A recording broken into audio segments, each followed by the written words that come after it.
Hi, my name's Lloyd Thom, and today I'll be your home barista while we make cold brew coffee. Making cold brew is one of the easiest, simplest ways to make really delicious coffee at home.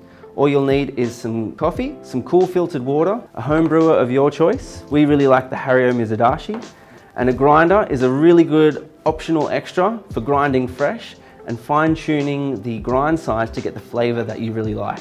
So when we brew cold brew coffee at home, we use a ratio of 1 parts coffee to 12 parts water. So in this size Hario Mizudashi, we're going to be using 50 grams of coffee to 600 mils of water. So we'll start by grinding our coffee if it hasn't been ground already.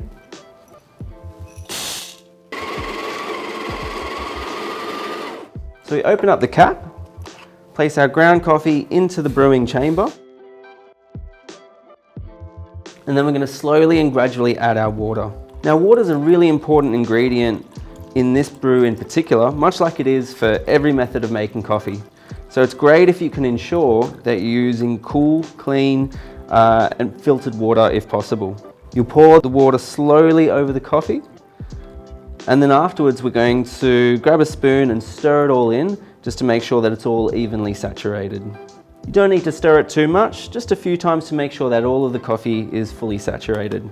At this point, you grab your lid, put it back on your cold brewer, and then it goes into the fridge for anywhere between 10 to 24 hours.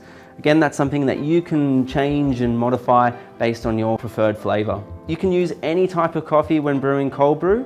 It could be a single origin, or it could be one of the blends, and it's also great for adding milk. So I'll just go put this in the fridge.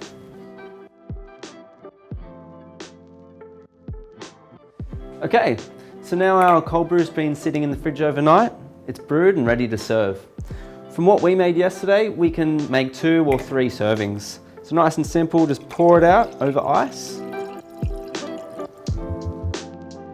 that's how you make cold brew.